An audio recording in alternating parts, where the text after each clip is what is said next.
नमस्कार मित्रांनो, आपले सगळ्यांचे स्वागत आहे. मित्रांनो, हिंदू धर्मातील अत्यंत महान आणि पवित्र दिवस, ज्या दिवशी भगवान शिव आणि माता पार्वती यांचा शुभ विवाह झाला होता, म्हणजेच महाशिवरात्री. मित्रांनो, हा दिवस भगवान शंकरांच्या उपासनेसाठी अत्यंत विशेष मानला जातो. असं मानलं जातं की या दिवशी भगवान शिव अत्यंत जागृत अवस्थेत असतात आणि मनापासून केलेली व्रत, पूजा आणि उपासना भक्तांच्या मनोकामना पूर्ण करते. महाशिवरात्रीच्या रात्री शिवलिंगाचे अभिषेक, बेलपत्र अर्पण, उपवास आणि जागरण केल्याने जीवनातील दुःख, दारिद्र्य आणि पापांचा नाश होतो. तर मित्रांनो, महाशिवरात्री संदर्भात एक अत्यंत प्राचीन आणि अद्भुत कथा सांगितली जाते. ही कथा श्रद्धेने ऐकल्यावर भक्तांवर महादेवाचा विशेष कृपा होते, जीवनात सुख शांती नांदते आणि संकटांपासून मुक्तता होते, असे म्हटले जाते.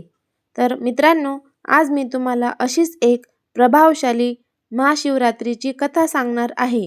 ही कथा तुम्ही शेवटपर्यंत नक्की ऐका. मित्रांनो, कथा सुरू करण्याआधी एक विनंती आहे. जर तुम्हाला व्हिडिओ आवडला तर लाईक, शेअर नक्की करा. तुमच्या पाठिंब्यामुळेच माझ्या मेहनतीला खरी किंमत मिळते. आणि चॅनलवर नवीन असाल तर चॅनलला सबस्क्राईब नक्की करा. चला तर आता कथेला सुरुवात करूया. प्राचीन काळी नर्मदा नदीच्या किनाऱ्यावर खूप घनदाट जंगल होते. त्याच जंगलात चित्रभानू नावाचा शिकारी आपल्या आईवडिलां, पत्नी आणि मुलांसोबत राहायचा.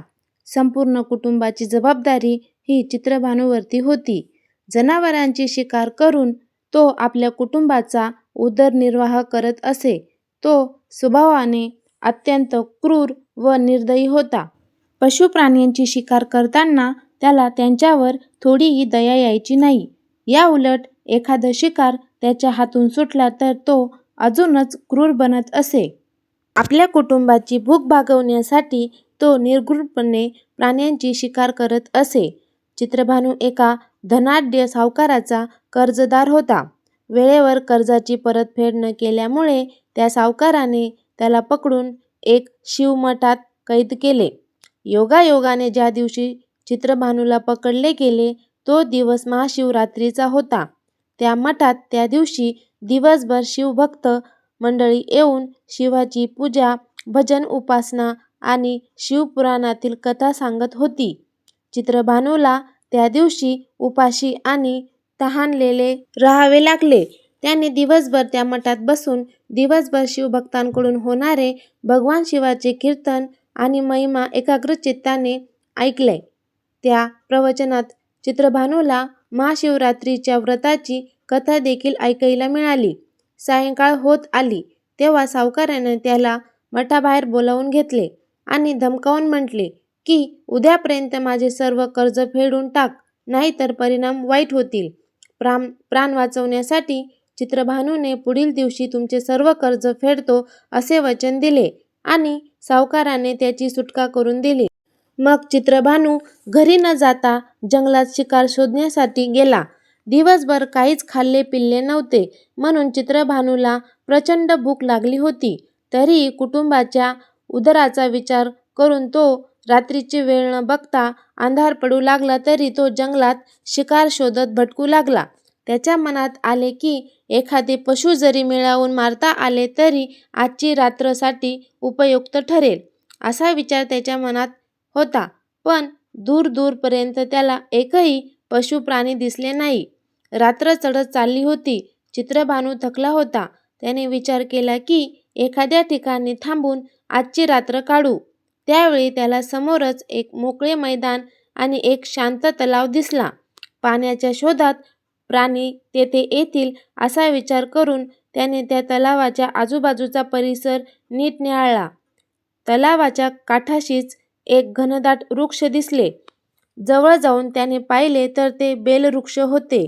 भक्ष्यासाठी सुरक्षित आणि उंच जागा म्हणून त्याने आपले धनुष्यबाण खांद्याला लटकवले आणि बेलवृक्षावर चढला आणि एका मजबूत फांदीवर बसला आणि चारही बाजूला शिकार येण्याची वाट पाहू लागला. त्याच बेलवृक्षाच्या झाडाच्या खोडाशी एक प्राचीन शिवलिंग विराजमान होते. त्या शिवलिंगाभोवती बेलपत्रांचा सडा पडला होता. मात्र अंधार आणि गडबडल्या अवस्थेमध्ये चित्रभानूला ते शिवलिंग दिसलेच नाही. आता पूर्ण रात्र झाडावरच काढायची असल्याने तो जागा राहण्याचा प्रयत्न करू लागला. झोप लागू नये म्हणून त्याने हाताला लागेल त्या फांद्यांची पाने तो तोडू लागला. विरंगुळा म्हणून तो बेलाची पाने तोडून खाली टाकू लागला.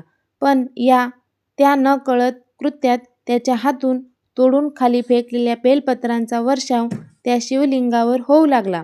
दिवसभर उपाशी राहिल्याने त्याचा उपवास आपोआपच पाळला गेला होता आणि आता रात्रीचे जागरणही होत होते. अशा प्रकारे उपवास, जागरण आणि बेलपत्र अर्पण या तिन्ही आवश्यक गोष्टी त्या अज्ञानी चित्रभानूकडून नकळत पूर्ण होत होत्या.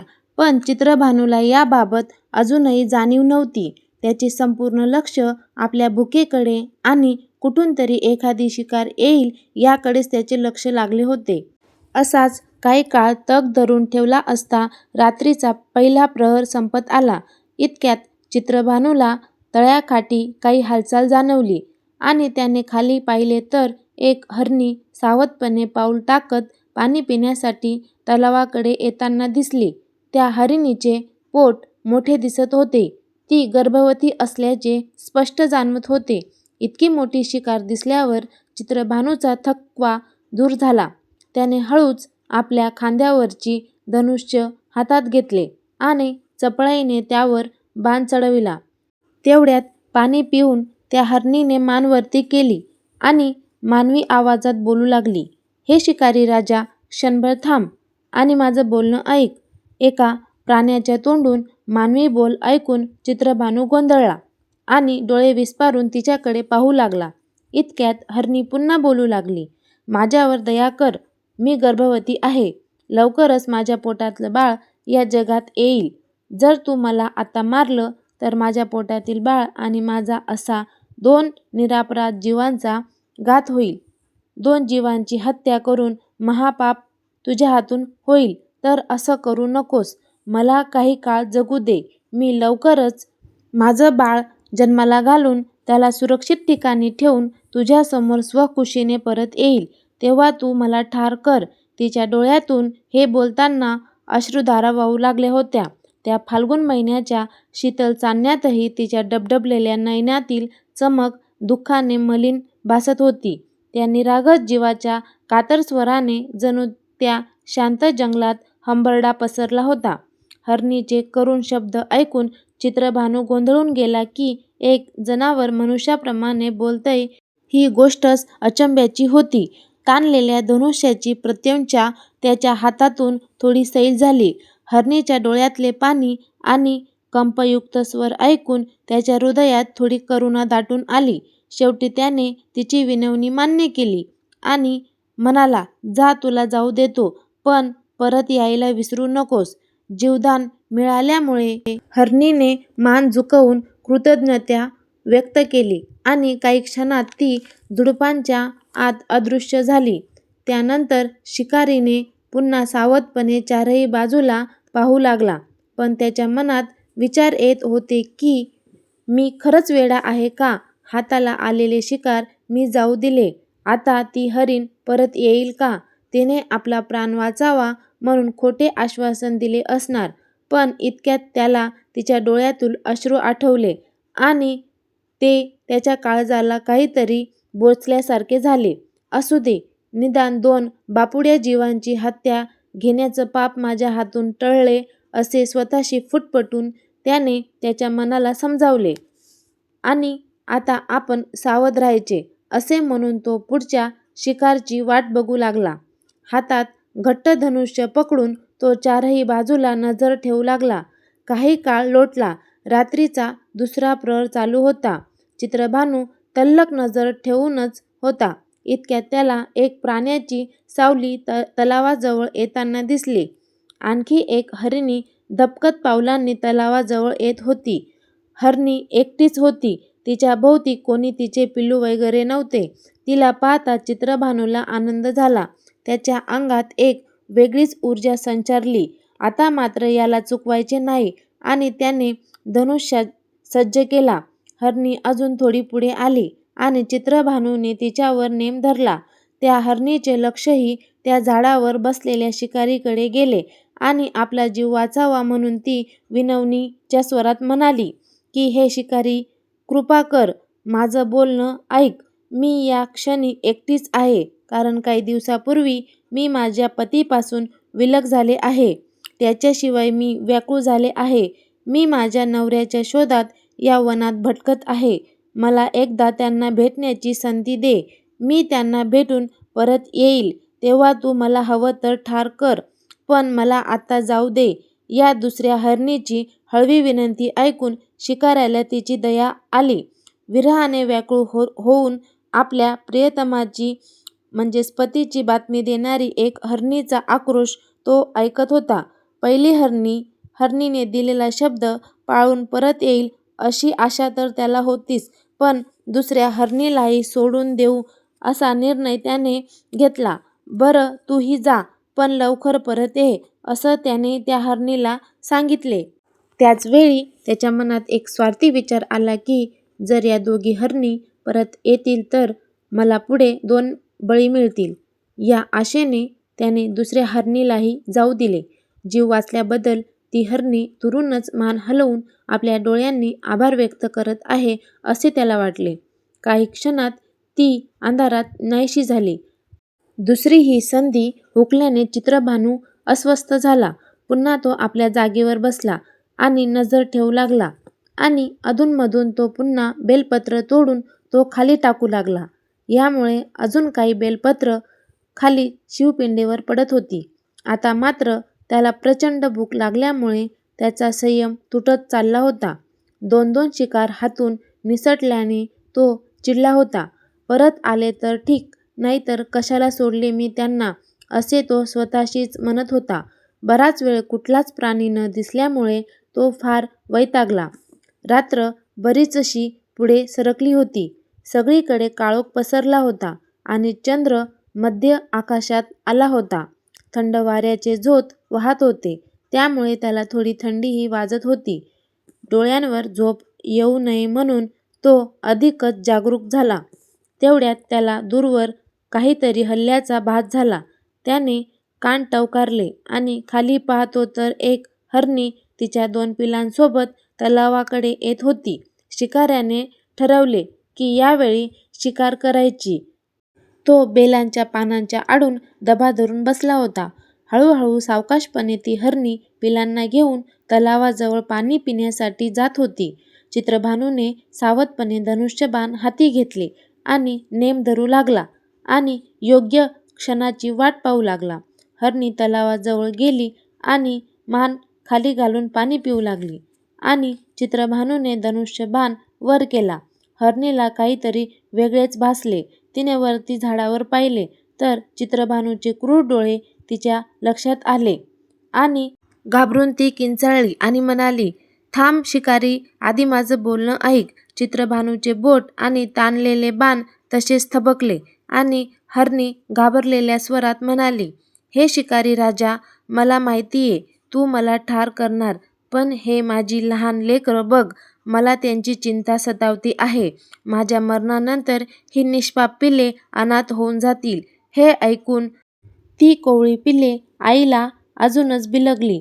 त्यांचे निष्पाप डोळे मोठे झाले होते आणि त्यांनी ओशाळलेल्या नजरेने पाहिले. तेव्हा माझी एक विनंती आहे की मला जाऊ दे. मी या पिलांना त्यांच्या वडिलांकडे म्हणजेच माझ्या पतीकडे सोडून येते आणि लगेचच तुझ्याकडे परत येते.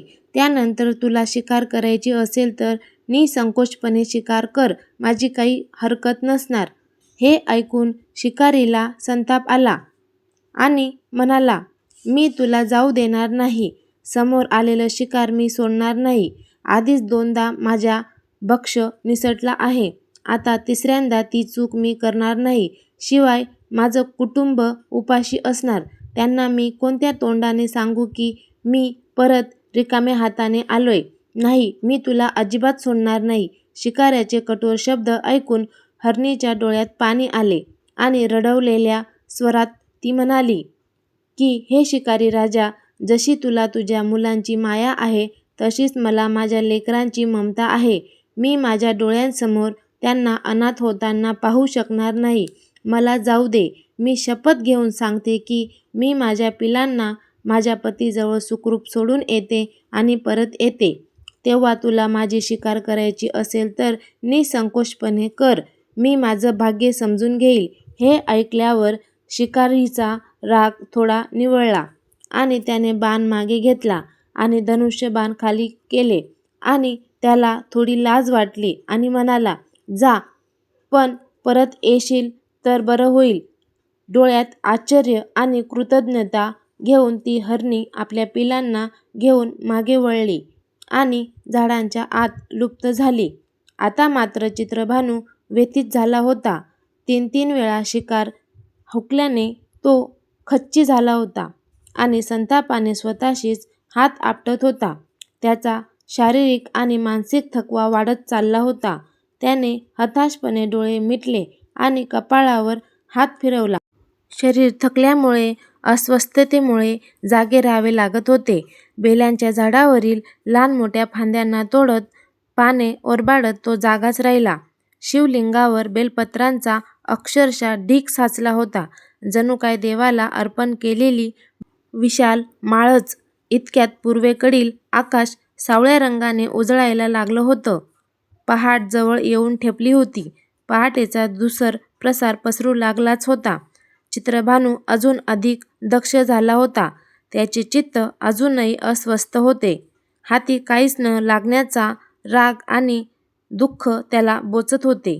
तेवढ्यात त्याला पुन्हा तलावाकडे पुन्हा हालचाल जाणवली आणि त्याची शिकारीची वृत्ती पुन्हा जागी झाली.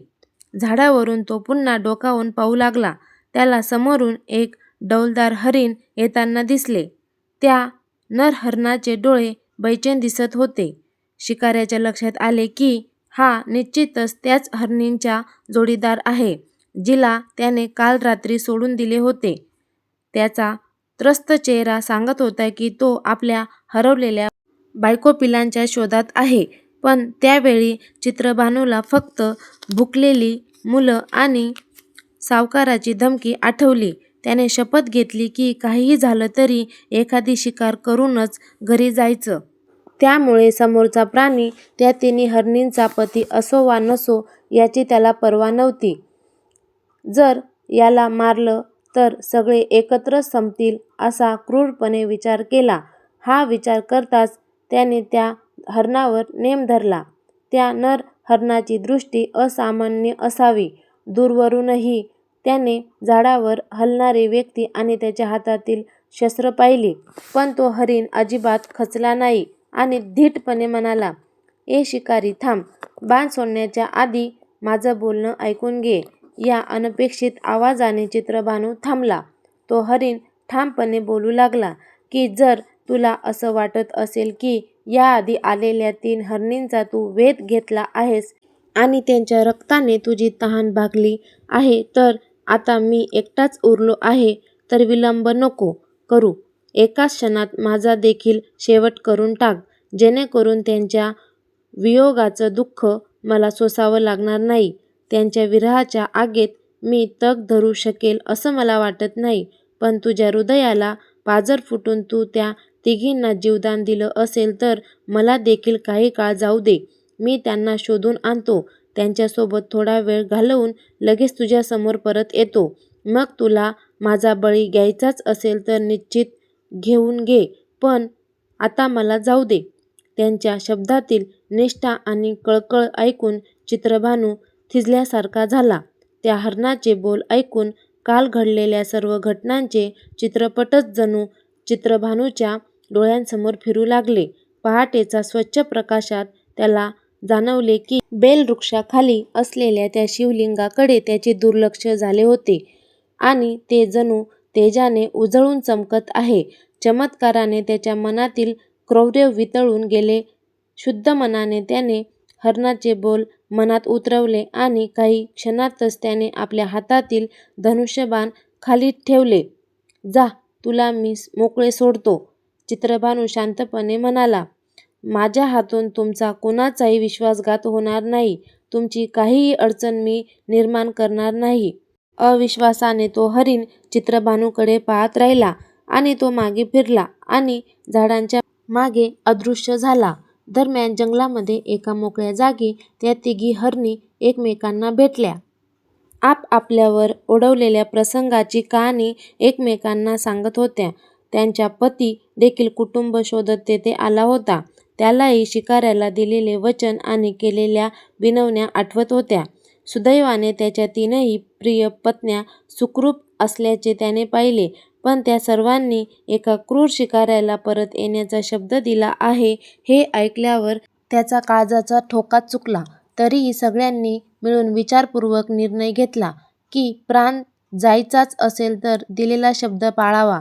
पण पहिल्यांदा कोण जाऊन मरेल हा प्रश्न उभा राहिला. पहिली हरणी जी गर्भवती होती ती धीर धरून म्हणाली की मीच पहिल्यांदा वचन दिले आहे. माझीच पहिली जबाबदारी म्हणून मीच त्या शिकाऱ्याकडे जाईल. तिची लहान बहीण लगेच म्हणाली की ताई, तू अजून गर्भवती आहे. तुझे पिल्लू या जगात यायचे आहे. तुला यावेळी पुढे जाणे योग्य नाही. तू थांब, मी जाते. तिसरा हरीण जो त्यांचा पती होता तो डोळ्यात पाणी आणून आपला समस्त परिवार पाहत होता. शेवटी तो म्हणाला की मी तुमच्यापैकी कोणालाही एकटं जाऊ देणार नाही. तुमच्या विना ही लहान पोरं कशी जगतील? मी तुमचा नवरा आहे. तुमच्या रक्षणाची जबाबदारी माझी आहे. बायकांच्या पुढे नवऱ्यानेच पुढे जाऊन संकटांना तोंड द्यावं असं शास्त्र आहे. मी शिकाऱ्याला स्वतः जाऊन भेटतो. त्याचे हे बोलणे ऐकून दोन्ही हरीणी एका सुरात म्हणाल्या, नवरा म्हणून आमच्या डोळ्याआड जाऊ नकोस, नाहीतर आम्हाला विधवा म्हणून जगावं लागेल. त्या जगण्यापेक्षा मरणच आम्ही पसंत करू. शेवटी सगळ्यांनी एकत्र जाण्याचा निर्णय घेतला. त्यांनी आपल्या पिलांना शेजारच्या हरणाच्या भरोश्यावर सोडले आणि आपण दिलेलं वचन पूर्ण करण्यासाठी प्राणपणाने सज्ज झाले. त्यांच्या नकळत त्यांची ती कोवळी पिल्ले सुद्धा त्यांच्या मागून निघाली. आई-वडिलांशिवाय जगण्यात काय अर्थ आहे असा विचार त्या निरागस पिलांनी केला. म्हणून ते आपल्या आई-वडिलांच्या थोड्या अंतरावर सावलीसारखी चालू लागली. इकडे चित्रभानू बेलाच्या झाडावरून खाली उतरला. रात्रभराच्या जागरणाने आणि भावनांच्या खेळामुळे तो खूप शिरला होता. त्याचे मन असंख्य विचारांनी भरून आले होते. रात्रभराच्या अद्भुत घटना अजूनही त्याच्या डोळ्यासमोर फिरत होत्या. पण तो आता त्या सर्व गोष्टींचा अर्थ लागू पाहत होता. आकाशात सूर्य हळूहळू वर चढत होता. सूर्याच्या किरणांमध्ये शिवलिंगाची पवित्र रूपरेखा आता स्पष्ट दिसू लागली होती. चित्रभानूने थक्क नजरेने शिवलिंगाकडे पाहिले आणि म्हणाला की हा भगवान महादेवांचाच संकेत होता काय? तो विचार करतच होता. त्याच्या समोर काल भेटलेले तिघी हरणी आणि त्यांचा नवरा आणि 2 लहान पिल्ले येऊन उभी राहिली. ते सर्व आपल्या वचनाप्रमाणे परत आली होती. त्यांच्यापैकी एक हरणी पुढे येऊन नम्रपणे म्हणाली, हे शिकारी राजा, आम्ही सर्व दिलेला शब्द पाळण्यासाठी येथे परत आलो आहोत. आता तुला जे करायचं ते कर. आमचे शरीर आम्ही तुला अर्पण केले आहे. तिच्या बोलण्याला बाकीच्या हरणांनी मान हलवून सहमत दाखविले. क्षणभर शिकाऱ्याला विश्वासच बसेना की ज्यांना शिकार बनवण्यासाठी त्याने जीवातोड प्रयत्न केले होते तेच सावज आता त्याच्यासमोर स्वतःहून आले होते. त्याला त्या प्राण्यांच्या नजरेत भय किंवा कपट ही दिसत नव्हता. उलट अपार विश्वास आणि समर्पण दिसत होते. हे सर्व चित्र पाहून चित्रभानू अगदी भारावून गेला. काही क्षण निश्वास रोखून तो त्यांच्याकडे पाहत राहिला. कुणीही हलत नव्हते असे वाटत होते. जणू त्या प्राण्यांनी आपले जीवन स्वतःहून त्यांच्या स्वाधीन केले होते. हे पाहताच अचानक चित्रभानूच्या हातून धनुष्यबाण खाली पडले. त्या पवित्र क्षणी त्याच्या निर्दयी हृदयातील खदखद पूर्णपणे विरघळली. त्या निरपराध प्राण्यांचे निरपेक्ष समर्पण पाहून त्याला स्वतःचीच लाज वाटू लागली. एखादा मजबूत धबधबा फुटावा असे भावनांचे बांध फुटू लागले आणि त्याच्या डोळ्यातून अश्रुधारा वाहू लागल्या. तिन्ही हरणांनी दिलेले शब्द, त्याच्या कुटुंबावरील निस्सीम प्रेमभाव आणि या मुक्या प्राण्यांनी दाखवलेली सत्यनिष्ठा या सर्वांतून चित्रभानूच्या हृदयाचे शुद्धीकरण झाले होते. हातातील शस्त्र त्याने दूर फेकून दिली. तो शांतपणे त्या प्राण्यांसमोर नतमस्तक झाला. त्याच्या तोंडातून हुंदके बाहेर येत होते. कित्येक वर्ष मनात साठवून ठेवलेली भीती, चिंता, क्रोध अश्रूंमधून व्यक्त होत होते. बरेच वेळा त्याच्या तोंडातून शब्द फुटलेच नाहीत. शेवटी त्याने स्वतःला सावरलं आणि थरथरत्या आवाजात म्हणाला की तुम्ही सगळे महान आहेत. मीच खरा पापी आहे. आज तुमची ओळख मला परमतत्त्वाची ओळख करून गेली. ज्याच्या हृदयात तुमच्यासारखी करुणा आणि निर्मळ प्रेम आहे तोच खरा देवाचा भक्त, मग तो पशु असो किंवा मानव. मी आयुष्यभर स्वतःच्या कुटुंबासाठी, स्वतःच्या स्वार्थासाठी इतरांचे जीव घेत आलेलो आहे.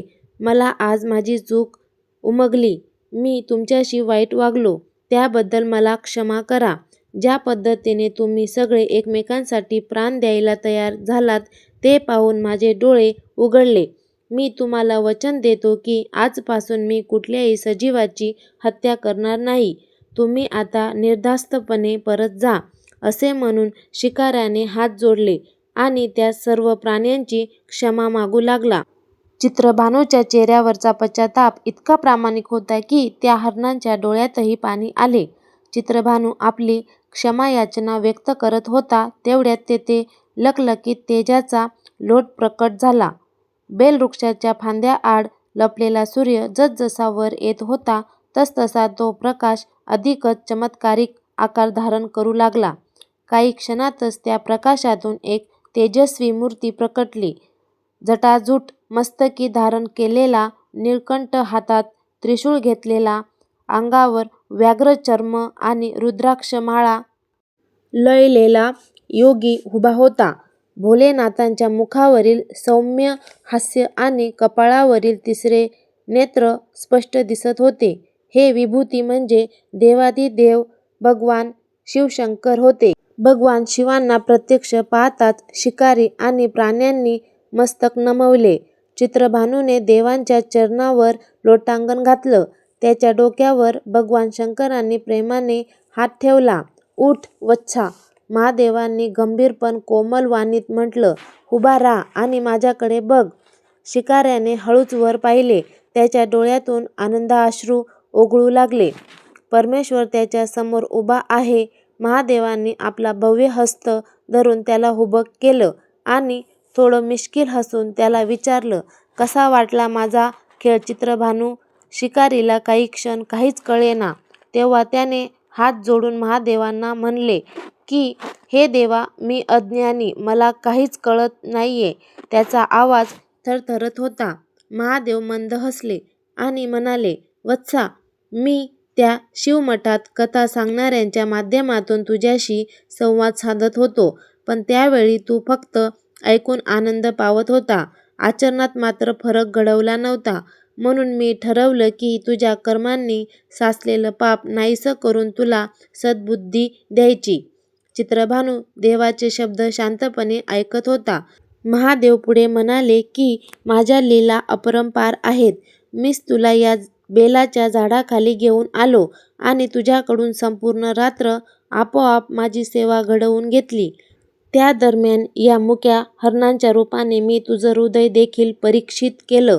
अखेर शेवटी तुझ्यातली करुणा जागी झाली. इतकं बोलून पुन्हा भगवान शंकरांच्या मुखावर एक स्मित पसरलं. हे सर्व ऐकून चित्रभानूचं हृदय ओसंडून आलं. तो क्षणार्धात भगवंताच्या चरणावर कोसळला आणि डोळे मिटून रडू लागला. त्याच्या तोंडातून शब्द फुटत नव्हता. अखेर महादेवांनी स्वतः त्याला उचलून आपल्या हृदयाशी कवटाळले. त्यांच्या स्पर्शात असीम माया आणि शांतता होती. त्या स्पर्शाने चित्रभानूला विलक्षण शांती आणि आनंद झाला. महादेवांनी प्रेमळ स्वरात म्हटले की मी तुझ्यावर अत्यंत प्रसन्न आहे.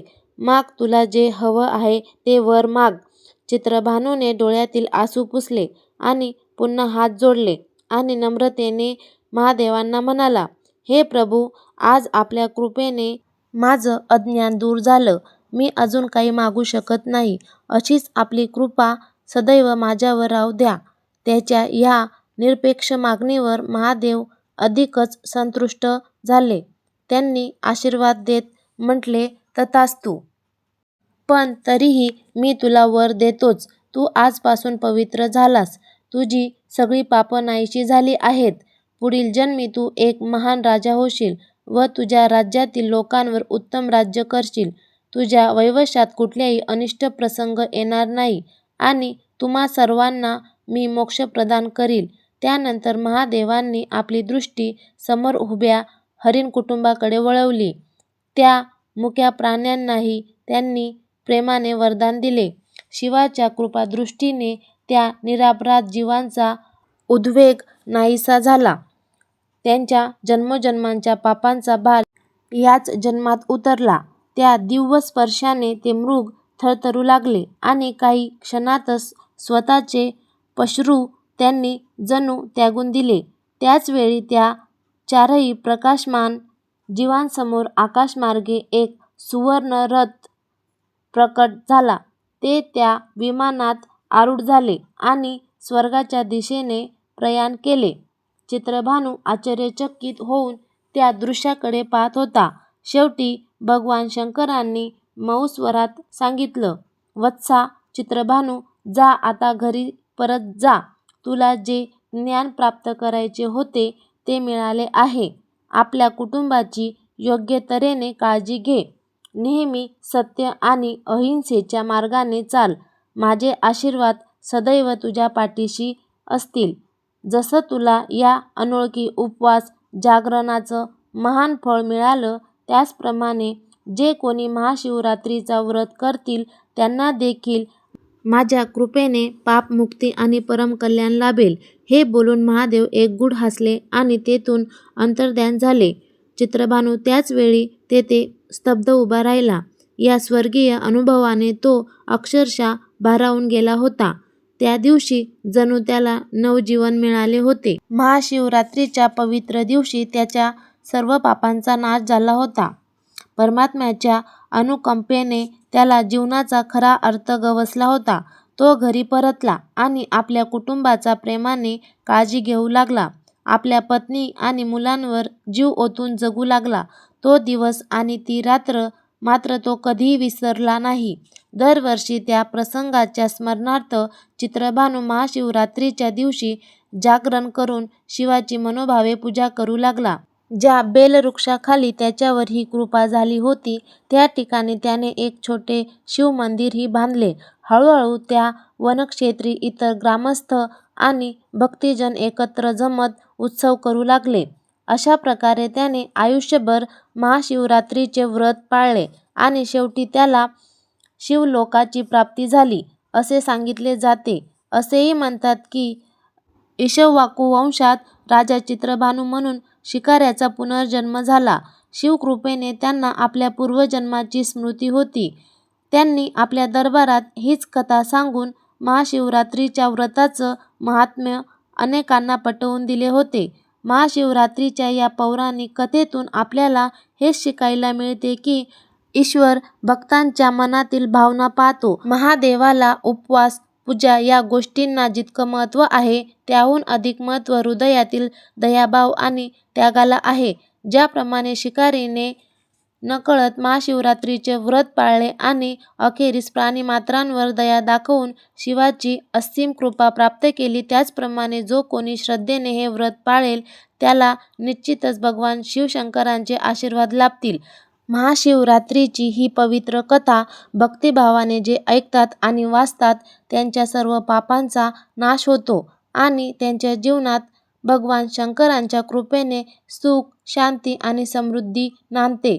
अशी ही महाशिवरात्रीची दिव्य कथा भगवान शंकराच्या महिमागानाने संपूर्ण होते. नमो पार्वती पते हर हर महादेव.